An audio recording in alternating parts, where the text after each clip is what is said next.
How are you? How are you? Are you all set?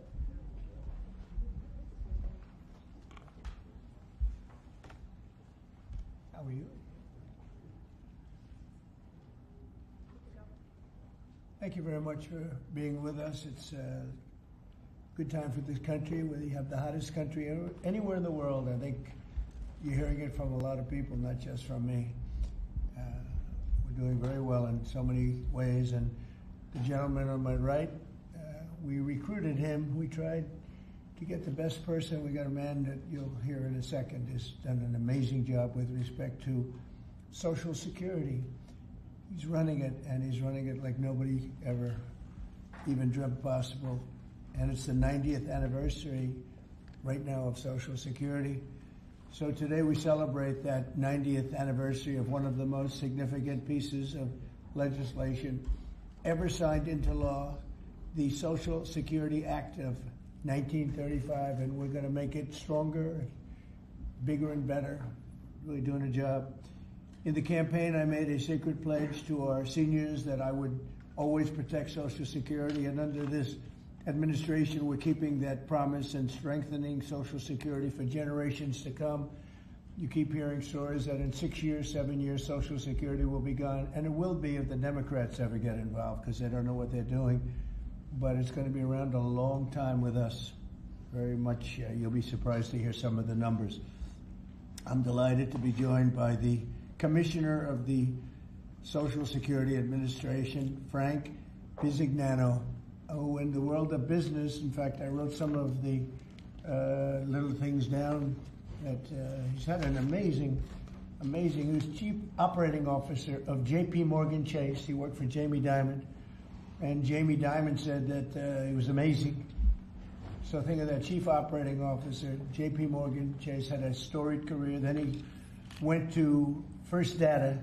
For those in the business, you'd know it's the largest payment company anywhere in the world. And worked for Henry Kravis, and it was in big trouble.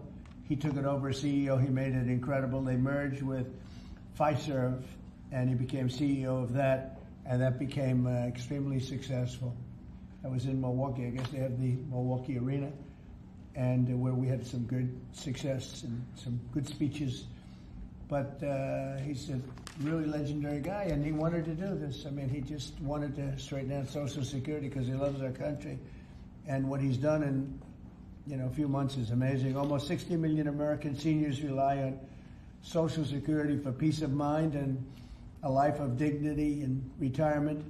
These Americans paid into the system, and they deserve leaders in Washington who are going to protect the benefits they've had and protect Social Security. Under Biden, Social Security went down like nobody's ever seen it, deteriorated. There's never been anything like it. The 4 years of Biden were very, very destructive.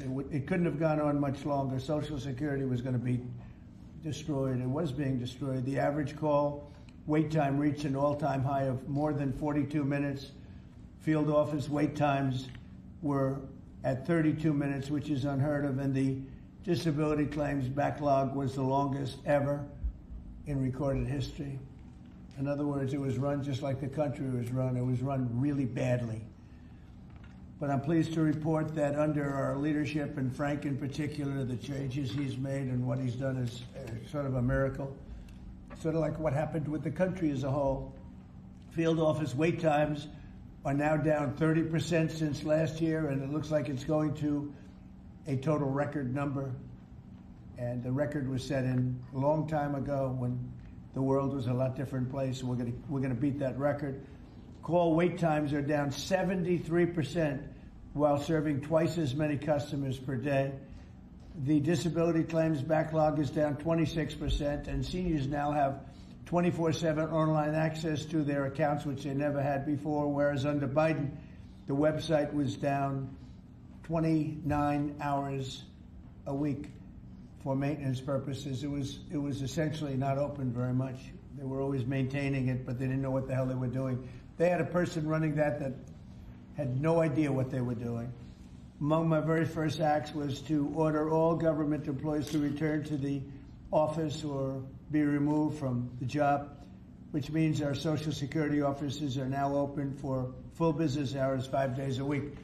So unlike being shut down all the time, we're open at record levels also. We're making it really great for the people that want and demand Social Security, and they paid into the system. They deserve it. Last month, I signed one big, beautiful bill and allowed no tax on Social Security for our great seniors, okay? So how's that? Not bad, right?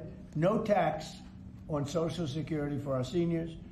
And to protect our benefits, we've already kicked nearly 275,000 illegal aliens off of the Social Security system. These are people, many of them have already left the country, and yet we were sending them checks all the time. And 275,000, and that number is now even larger than that, Frank. It's an unbelievable job. And what that's doing is making the system strong. It's making it strong. Biden never kicked anybody off. Everybody joined. And we're carrying out historic deportations to remove many more illegals committing Social Security fraud. It's the Social Security fraud that was taking place at levels that nobody's ever seen. We cleared 12.4 million names listed in the Social Security database over 120 years of age. Think of that. So we had 12.4 million names where they were over 120 years old. Is that right? That's a hell of a statement. I have a feeling, Dan, that's not really that really didn't happen, did it? So you have 12.4 million names listed in the Social Security database that were over 120 years of age, meaning you were breaking records, because I've never heard of anybody at 125. There were nearly 135,000 people listed who were over 160 years old, and in some cases getting payments. So somebody's getting those payments, and we're after that. We're also fighting the menace of inflation to make life more affordable for American seniors, and we've ended Biden's inflation nightmare. So we had the worst inflation in the history of our country, and now our inflation is down to a perfect number, a beautiful number, hardly any at all. And yet our country is taking in tens of billions of dollars and trillions of dollars, actually trillions of dollars in tariffs. You know all about it. It's been amazing. They say, why are we taking in so much money? Last week they found $29 billion and they couldn't figure out where it came from. I said, check the tariff shelf. And they said, how did you know that's where it came from? We're taking in billions and even trillions of dollars in tariffs, paid by other countries who, frankly, were taking advantage of us for many, many years. And they were doing that to us, but our people didn't know it. We didn't have smart business people. We've ended Biden's inflation nightmare and came in below expectations, and yet, again, this past month, we set records. Gasoline prices are way down, and really dramatically, as everybody knows, and energy prices have been going down, other than in certain states where you have Democrat-run states where they put windmills all over the place. Anytime you see a windmill, you'll say, well, they have bad energy costs, and it's happening in New Jersey. I saw that there's a revolution going on in New Jersey. They closed up a nuclear power plant, and they're raising electricity rates by 21, 22, and 28%, something like that. And you're going to have a new governor in New Jersey. I tell you what, you have a good man running in the Republican Party.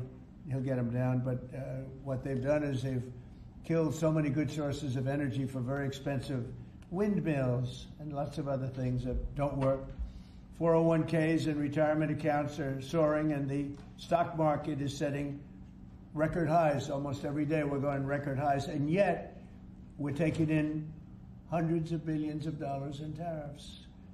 So it's turned out that Trump was right and they were wrong. A few smart people knew what was going to happen. A few of us were right. So we're going to keep the fighting going. We're going to make America's seniors every single day. We're going to fight for them. We're going to make them richer, better, stronger in so many different ways. But Social Security is like pretty much the one that we think about, and we love it, and we love what's happening with it. And it's going to be good for 90 years and beyond.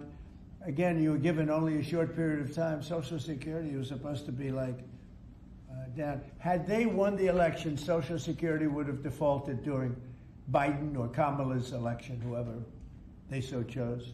Two beauties. And now what I'd like to do is ask Frank to say a few words. Again, this is a man with a really storied past. He's one of the most successful anywhere in the world. What he did at J.P. Morgan Chase and what he did for Henry Kravis and all of the others are like legendary stories. And he just wanted to do this. He's making about a tiny fraction, I would say, a tiny fraction of what you used to make. But he didn't care. He wanted to do it. He made a lot of money. And he said, I want to run that system. I want to put it back on track. And he's got an unbelievable talent over there. It's like a different place. So, Frank, would you say a few words, please? Sure. Thank you. There's less than 1% tiny fraction, sir. Is that what it is? Less than what? That's a tiny That's fraction. an honor. It's an honor. It is an honor. And I'd like to start off by thanking the president for his tireless effort in running the country, in what he's done across the country, meeting every commitment. And, you know, I see it directly in the big, beautiful bill, the opportunity that it's brought to seniors. But his effort on every commitment, delivering against it, and delivering on world peace tirelessly. I'd like to also thank him for my opportunity. You know, he's teasing me, I'm teasing him about the economics of the job. But the reality is to serve 300 million Americans, which is what Social Security serves, is a tremendous honor. And him putting that faith in me and building what I believe, and I think I have a right to say it, is the best leadership team ever assembled in the White House and in the cabinet. So that's my great honor. So I come here and get the opportunity to serve the American public in a manner that I never imagined in my life. And what we found was the opportunity to fix a foundation. The reality is, people talk about 72 beneficiaries. I talk about over 300 million Americans with a Social Security number that we must protect through the system. And when you look at what we talk about in eliminating Social Security numbers that were live in the system, they could carry fraud through the whole system. So the first thing was root out fraud, waste, and abuse. But while doing it, the best way to be more efficient is provide more accurate payments and better service. And you heard the numbers. I think the most staggering number is that we had a website that was down 29 hours.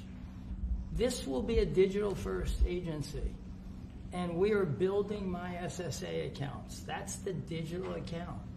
And we have a bold goal of 200 million Americans to have a digital SSA account by the end of next year. It will happen. Just like we had a bold goal of single-digit wait time on the calls when they were at 40 minutes. And we did that. This is my 100th day. We did that within 90 days, right? Get the web up and running, bring technology to our field offices, use digital presence to answer, and serve the American public. That's the job. When we do all that, then we'll really know the answer to if we have a hole, right? I was presented in my second week on the job with $18 billion in errors by the Inspector General. It was public. In less than a month, we solved $9 billion of it. So that's the type of swift action we can take, right? You see the things like the big, beautiful bill for the seniors. You see better digital services. You see field office wait times down. If you make an appointment to have a field office visit, it now happens in 6 minutes. Unprecedented. We are serving more people and delivering more than was ever delivered before in a manner with the highest possible quality, and we've just begun. You should expect this to be a great digital-first agency. My commitment to make this happen is as deep as the president's commitment to make the world a great place. And you see the fabulous job happening here across America and what he's doing in the world. You should expect Social Security, just like the president. I thank him for making America great again. It's happening. Social Security will be great again. You have my commitment. Thank you, Mr. President. Thank you very much, Frank. I'm going to sign the new proclamation, please. Sir, this is a proclamation both commemorating the 90th anniversary of the Social Security Act, the signing of the Social Security Act, and also the incredible accomplishments of your administration fixing and promoting and safeguarding Social Security. And it also obviously mentions the fact that as part of the One Big Beautiful Bill, a vast majority of our senior citizens are no longer paying taxes on their Social Security benefits, as you promised in your campaign and as you delivered for the American people. That's a big factor, isn't it? Huh? Yes, sir. That's great. I think they're very happy about it, too. They're very happy about a lot of things. Good job, Frank. Thank you, sir. And Frank has brought with him some of the most talented people in business, and they were making a lot of money, but they made a lot of money. They had money they didn't have to make anymore, and they just want to do this. They want to have our country become strong and good, and that's what's happening. And we're doing that in a lot of locations, a lot of areas. You deal with some of the people that are commissioners, that are secretaries of state, secretaries of treasury and commerce, people that were really, really successful people, and they gave all that up to make a very small amount of money. They don't even consider it a fraction. You say 1%, less than 1%. That's pretty good. That's a big pay cut. But Frank is one of the most outstanding of all. His career has been incredible, and you just have to look at what happened at J.P. Morgan Chase and look at what happened with First Data. First Data was the biggest company of its kind in the world, but it was not going to make it. He went in, and it became a tremendous success and merged into another company, and he became the head of that company. Then he said, let me go save Social Security, because as big as that stuff is, it's small potatoes compared in terms of numbers, right? In terms of numbers, these are big numbers. Government numbers are big numbers. So I want to thank everybody for being here, but I'm really proud of you, Frank. And here's your proclamation, and let's take a look at what that looks like. Signed by the human hand. For a change. That's good, right? Do you have any questions for Frank? How about the questions for Frank? For Frank? Mr. President? Yes, on Social Security. Please. First and foremost, this was a major campaign promise that you had for 2023. It was one of the first Agenda 47s that you put out. It was titled, We Must Protect Medicare and Social Security. Why was this important for both of you to get done, and given the fact that it'll impact millions of lives? Well, it was very important to me because I knew how Social Security, I've been hearing about it for years, long before I came to office, that it was really going to die very shortly, and I had to put somebody outstanding in. And I was talking to him on a business sense once, and I said, this guy's amazing. And he said, I'd love to help you with Social Security, because it's sort of what he does. You know, he takes troubled entities and turns them around, and he did some of the biggest messes in the world, and Social Security in a certain way, I guess, you reported it all the time. In 4 or 5 years, it's going to go bust.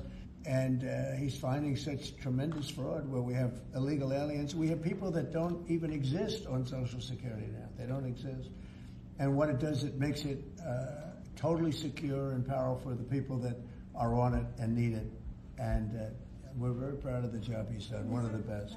Kara Castro from Lindell TV. How are you today, sir? Democrats like Bernie Sanders and Elizabeth Warren continue to peddle the lie and the claim that you're trying to cut Social Security, despite your repeated promises to protect it. Why do you think they keep pushing this misinformation and literally terrorizing the elderly in America that sadly keep watching the very misleading mainstream media?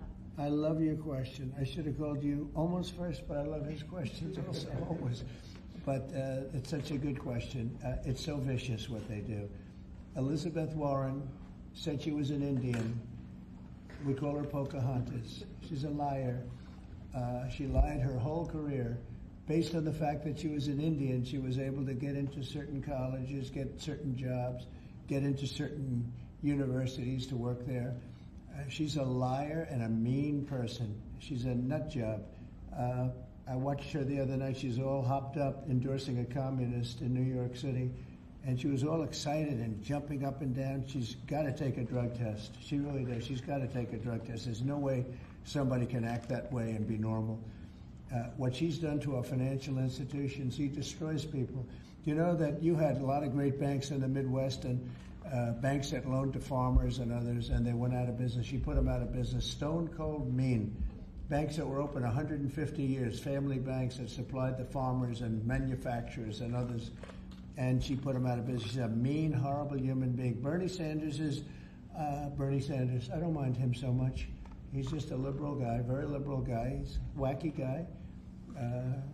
He's still sharp. I got to tell you, you know, he's 86 or 87 or something. He's still sharp. You compare that to Joe Biden, it's, you know, sort of what happened. So I don't mind Bernie Sanders. With him, you know what you're getting. You're getting a guy, he's a nasty guy, but he's somebody that, I don't know if I call it a fastball, but he's able to throw the ball pretty well.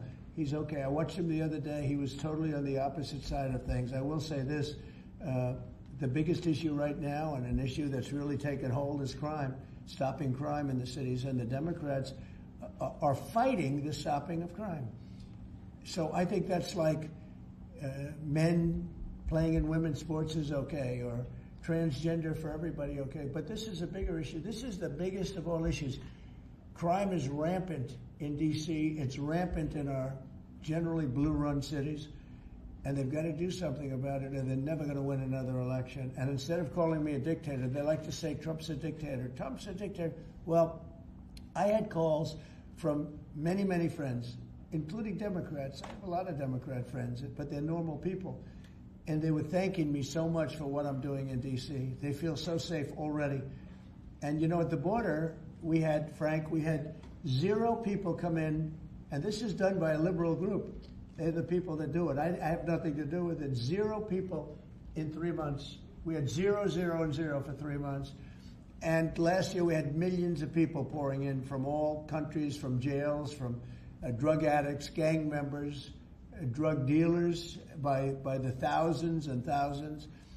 11,888 murderers, half of whom committed more than one murder. They flowed into our country. And for the last 3 months, we had none. And I didn't remember when Joe Biden used to always go, I need legislation. I had no legislation. I just said, we're closing the borders. And the whole world understood it because they respect your country again. They really respect this country again. They didn't respect it. When he said it, it didn't mean anything. But now they know it meant a lot. And Mexico does what we tell them to do. And Canada does what we tell them to do, because we have the 2 borders. We have the northern border, the southern border. And they were both horrible. But now it's some people say it's a miracle.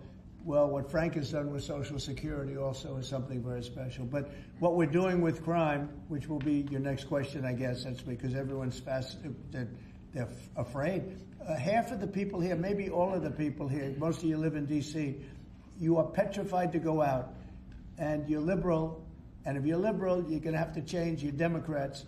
You're going to have to change your ways. So we will have crime under control very shortly in D.C., but they're record numbers. And sadly, what I guess the mayor did, but whoever it was, they asked the numbers to be fudged so that it would show less crime than the fact. The fact is, it's worse than it's ever been, and we will have it just like we did at the border, where with borders are totally in great shape right now, the best ever, record-setting shape.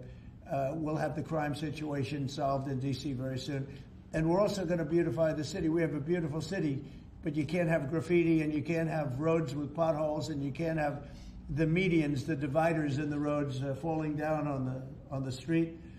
We're going to be beautifying the city, making it really beautiful. We're going to be getting the criminals the hell out of here. We don't want the criminals in Washington, D.C. Mr. President, one on your Putin meeting and then one on D.C. crime. Are you prepared to offer Vladimir Putin access to rare minerals to incentivize him to end the war? We're going to see what happens with our meeting. We have a big meeting. It's going to be, I think, very important for Russia, and it's going to be very important for us, and important for us only that we're going to save a lot of lives. Look, we have, we're not paying any money, as you know, to Ukraine. We're supplying equipment. We're being paid 100% plus for that equipment. by NATO. And I got NATO up from 2% to 5% of GDP. They now have billions of dollars. NATO is a very rich group of countries, and we make the best military equipment anywhere in the world by far, and they're buying our equipment, and they're paying 100% for the equipment, 100%. In fact, they owe us about $2 billion now. They're going to send a check. Another one was sent recently for $1 billion. So we're not spending any money anymore. Biden gave them $350 billion, got nothing for it. And if you look, and by the way, we also signed a rare earth deal where we get, years of rare earth to get our money back, the money we spent. But what I'm really doing this for is to save thousands of soldiers a week. You have Russian soldiers, you have Ukrainian soldiers, and then you'll have missiles dropped into various cities and towns in Ukraine. And they're losing last week they lost 7,251 people, mostly soldiers, Russian and Ukrainian soldiers. I'm doing it for that reason. We have a meeting with President Putin tomorrow.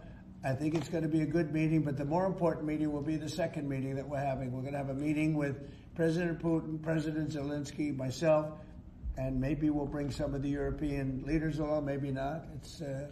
I don't know that it's going to be very important. We're going to see what happens.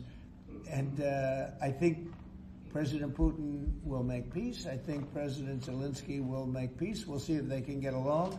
And if they can, it'll be great. I've solved 6 wars in the last 6 months, a little more than 6 months now. And I'm very proud of it. I thought the easiest one would be this one. It's actually the most difficult. We had one war raging, as you know, for 37 years. One in the Congo with Rwanda was raging for 31 years. We solved 6 of them, made peace, not just solved them. We made peace. If you look at Pakistan and India, planes were being knocked out of the air. 6 or 7 planes came down. They were ready to go. Maybe nuclear, we solved that. I thought this would be maybe an easier one. It never made sense, this war. It would have never happened when I was president. If I were president, this war would have never happened. But millions of people have been killed. And I'm there for one reason, to see if I can solve. This was Biden's war. This isn't my war. I want to see if I can stop the killing. Yeah. Rare earths, do you plan to offer him access to that at all? We have great rare earth. We made that as payment for all of the money that we've spent so foolishly in Ukraine. We spent $350 billion. Now, Europe spent $1 billion. That's a lot of money. They spent $100 billion. That's a lot of money. But we shouldn't be spending a lot more money than them, and they understand that. And I think that's maybe why we're not spending money anymore. We're not spending any money. They're paying us for everything. So people are shocked when they hear it. They don't even understand. They don't even write about it. But we're not spending money, but we are spending a lot of time trying to get the war solved. If we can get the war solved, we'll be very happy. As far as rare earth, that's very unimportant relative. I'm trying to save lives. And on DC crime, sir. On DC crime. Do you have a message for the Democrat lawmakers like Nancy Pelosi or media who are saying, after living here for many years, that there is no crime and you're trying to start a new news cycle? It's another reason why the Democrats lost the election in a landslide. They lie. It's just lie. Look, the crime is very bad. I think they'd be much better off saying, we want to help President Trump with the crime because it's an epidemic. It's a tragic situation. It's the worst it's ever been. And we want to help President Trump with the crime, as opposed to, he's a dictator. He's a dictator. People are so happy to see our military going into D.C. and getting these thugs out. As you know, we arrested a lot of people yesterday. We arrested a lot of people today. We're getting people that have arrest records that you wouldn't believe. 28 arrests, 15 arrests, brutal, brutal people. And we're going to have to do something about this cashless bail, because people shoot somebody, they kill somebody, and they're out on the street in less than an hour. Now, that's when it's all started, in New York, in Chicago, Los Angeles. You take a look. If we didn't go to Los Angeles to help this incompetent governor and a mayor that doesn't know what the hell she's doing, if we didn't go to Los Angeles, you wouldn't have a big part of it burned down. The other part of it would have burned down too. You would have not had, I don't think you would have been able to have the Olympics. We have the Olympics. I have a lot at stake with that because I'm the one that got the Olympics. I got it in my first term. And I was saddened because I got it for what would be my third term, okay, which turned out to be second term. And the Olympics, it's a great honor, but I felt badly because I said I won't be president when the Olympics came. Well, through circumstance, I am president. I want to make sure the Olympics is great, the World Cup is great, and the 250, maybe the most important of all, is the 250-year celebration is great. So what's happening is we will work very hard. You would not have had, I don't believe that if I didn't send in the troops, I don't think you would have had Los Angeles in condition to have the Olympics. I think you would have had to tell them, I'm sorry, you're going to have to go someplace else. And if you look at the police commissioner or the sheriff, he said, we really needed them. Thank God they were here. We really needed them. That was the first 2 or 3 days. After we solved their problems, then he said, well, I think we could have maybe done it. No, he was told what to say. He said, you go back to your files and see what he said. He said, thank goodness they came. If I didn't go and put our military there, or National Guard in that case, and we'll go military if we have to, but the National Guard went there. They were very effective. If we didn't do that, I don't think you would have had the Olympics in Los Angeles. The place would have been just like the 25,000 houses that burned down, where, by the way, the governor ought to focus on getting their permits. You know, the federal permits are given. Those are the hard ones, and they were given a long time ago. People can't rebuild their house because they can't get permits from the state and the city, and they ought to focus on that because it's very upsetting. I went there right after the fires. I walked the streets, and I met a lot of great people that want to rebuild their homes. We took care of it from the federal standpoint, but they're not taking care of it from the city, the mayor and the governor. They're not getting their permits. They can't build their houses. Mr. President, on DC crime. Go ahead, please. Mr. President, thank you. Do you think this summit and the incentives for peace you are putting on the table could end up rewarding Putin for his invasion of Ukraine? And what kind of signal do you think that could potentially send to other aggressors? No, I don't think it's a reward. I think that what we have is a situation that should never have started, should have never started. It didn't start under me, and for 4 years it wasn't even discussed. And I could see it was going to happen after I left. I could see what was happening. Everything that we did was wrong. Everything that was done was wrong. Everybody's to blame. Putin's to blame. They're all to blame. This is a war that would have never happened. The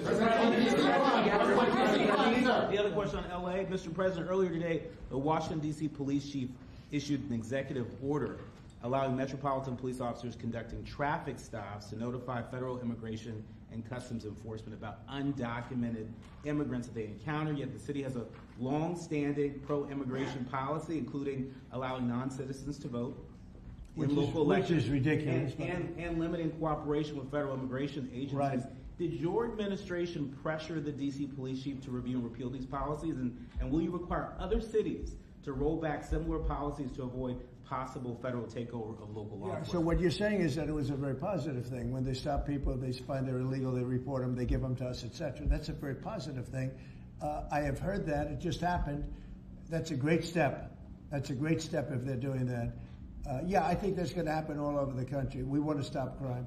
I think if the Democrats aren't strong on this issue, they won't be able to do it. I think this is a bigger issue than all of the other ridiculous things that they like open borders. Well, open borders is bad. Open borders has caused a lot of this problem, allowing millions and millions. I think 24 million people were allowed to come into our country. Many of these people from prisons, from jails, from mental institutions.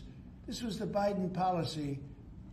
And I don't believe it was him. He was never there before. It was the people that encircled this very beautiful desk, the Resolute desk. Radical left lunatics who were smart, but radical left.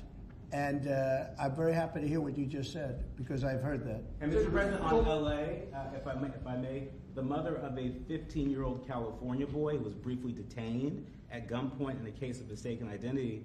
The LAUSD superintendent says that surveillance video shows armed agents wearing police and border patrol insignia. Given the National Guard, the Border Control, ICE agents, they're not trained in local policing. What specific steps are you taking to ensure that young people are not put in harm's way with these types of operations? Yeah, what they are trained in is common sense, and they're very tough people. and they have great common sense, and they are highly trained. I heard the mayor of L.A. was saying, "Oh, they're not trained this way." I heard this character from where was he from? They talk about him as a candidate. He's got no chance. The governor of Maryland. I watched him this morning saying that the governor of Maryland, yeah, they say maybe he'll be a president. He's not presidential timber at all.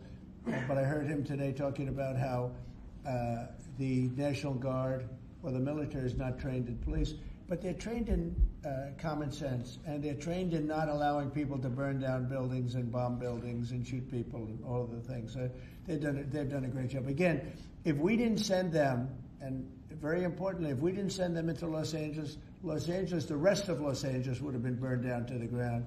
When you look at Minnesota, Minneapolis, I sent them into Minneapolis because the governor wouldn't make the call. If I didn't do that, you wouldn't have a Minneapolis. It wouldn't be, I don't think it would be existent today. You remember the famous scene burning over the CNN anchor's shoulder. He said, everything seems to be very peaceful. And behind him, the whole city's burning down.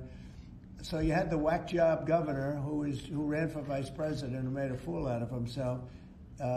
You would have had, I saved that city. I'll tell you, I saved that city. So the bottom line is these are very tough people that are trained in a thing called common sense, and they're also trained in doing what we're talking about right now. And you watch crime stop, but you wouldn't have Los Angeles. It wouldn't be existent today. We would have had to cancel the Olympics if I let that go on. Mr. President, will you pressure Israel to allow journalists into Gaza to cover the humanitarian efforts the U.S. is pursuing? And I'd like to see that happen, sure. Would you pressure? I would like to see it happen. I would be very fine with journalists going in. It's a very dangerous position to be in, as you know, if you're a journalist. But I would like to see it. And on tariffs, Brazil, Mexico, and Latin America are getting closer to China. And they say it's partly because of the tariffs you're imposing those countries. Are you concerned them getting closer to China? No, not at all. I'm not concerned at all. They can do what they want. None of them are doing very well. And what we're doing in terms of economics, we're blowing everyone away, including China. We're doing better than any other country in the world right now. Brazil has been a horrible trading partner in terms of tariffs. As you know, they charge us tremendous tariffs, far, far more than we were charging them. We weren't charging anything, essentially. And Brazil has some very bad laws happening where they took a president and they put him in jail, or they're trying to jail him. And I happen to know the man, and I will tell you, I'm pretty good at people. I think he's an honest man. I think what they've done, this is really a political execution that they're trying to do with Bolsonaro. I think that's terrible. But they also treated us very badly as trading partners for many, many years. One of the worst countries on earth for that. They charged tremendous tariffs, and they made it very difficult to do anything. So now they're being charged 50% tariffs, and they're not happy, but that's the way it goes. Mr. President, on DC crime, sir, on DC crime, are you concerned at all that some federal officers that are helping DC police might be being pulled away from other high priority assignments? Like what? Like what? Terrorism, for example. Oh, really? Terrorism? They'll stop terrorism as part of what they're doing right now. No. The soldiers that we have, first of all, we have plenty of them, long beyond that you have here. We're just using a very small force. You know, in Washington, D.C., they have thousands of police. They have a lot of police, but the police weren't allowed to do their job. We have a lot of great ones, and you have some that weren't so good, to be honest, but they weren't allowed to do their job. But now they are allowed to do their job, and essentially it's only 2 days, but you look at the numbers already, they're dropping, and no, they're not being pulled off for anything. Mr. President, as you know, there were some very concerning reports about crime statistics. Police are manipulating crime data to downplay crime in D.C. Will the administration release its own crime statistics to counter their misinformation? And will those individuals who are intentionally misrepresenting crime data and fudging the books, like you said, be penalized for endangering the public? They are under investigation right now. They are giving us phony crime stats, just like they gave other stats in the financial world, but they're phony crime stats. And Washington, D.C. is at its worst point, and it will soon be at its best point. You're going to have a very safe, you're going to have a crime-free city. I mean, I say that. You're going to have virtually a crime-free city. And these are strong men, but the criminals are strong men and women, but they're strong men. And these are people that don't play games. We're not playing games. These are criminals we're dealing with. And they treated people. They took one of the people that worked for us the other day. You saw the beating, the pounding, 10 against 1. And they pounded the hell out of him. He's lucky to be alive. He's barely, almost killed. And we're not going to have that happening, please. Tulsi Gabbard declassified more documents last night related to the Russiagate hoax. She's doing a great job, by the way. That was another fake story. I'm very happy with the job she's doing.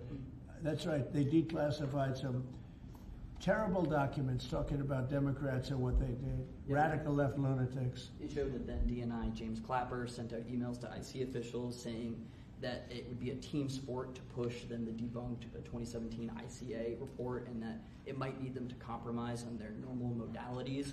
What's your reaction to the latest declassification? And in your view, sir, what does real accountability look like for the players involved? It's incredible what we're finding. Absolute proof of guilt.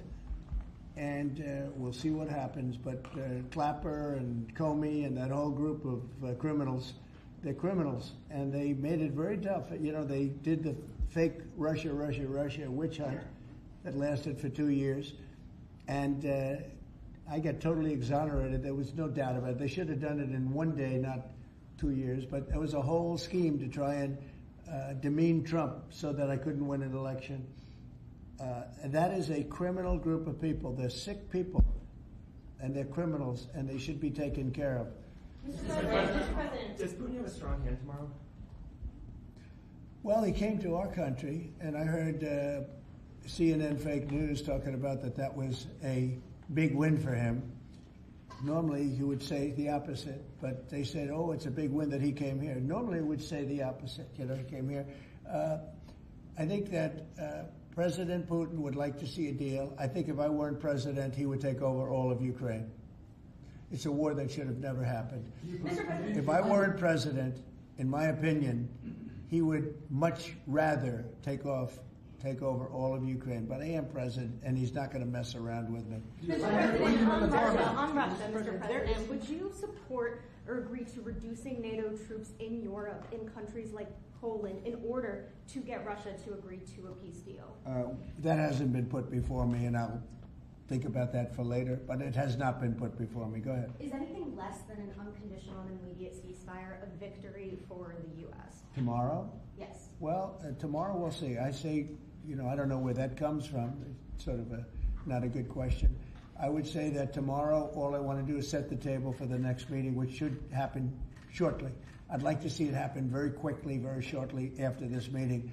I'd like to see it actually happen maybe in Alaska where we just stay because it's so much easier. But I think that it's going to be very interesting. We're going to find out where everybody stands, and I'll know within the first 2 minutes, 3 minutes, 4 minutes, or 5 minutes, like we tend to find out whether or not we're going to have a good meeting or a bad meeting. And if it's a bad meeting, it'll end very quickly. And if it's a good meeting, we're going to end up getting peace in the pretty near future. Okay? How about one more? Thank you, Mr. President. On the Smithsonian, I know that your administration is seeking to weed out a lot of this left-wing spin that's in the museums, but we're seeing from people like Brian Stelter or other commentators that they're insinuating that you are trying to change history according to your narrative. What's your response to that, and is there anything you'd particularly like to do? Well, we want the museums to treat our country fairly. We want the museums to talk about the history of our country in a fair manner, not in a woke manner or in a racist manner, which is what many of them, not all of them, but many of them are doing. Our museums have an obligation to represent what happened in our country over the years, good and bad, but what happened over the years in an accurate way. Thank you very much, everybody. Thank you, press. Thank you, press. Thank you. Thanks, guys. Head it out right here. Thank you, press. Thanks, guys. Head out right this way. Right this way. Thanks, guys. Keep coming. See the video of the sandwich thrown at the officer? Thanks, guys. Thank you, press. Thank you very much. Thanks, guys. Thank you, press. Go. Thank you. Thank you. Keep coming. Here, I'll let you go right here. Keep going. Okay. Thank you. Thank you, fellas.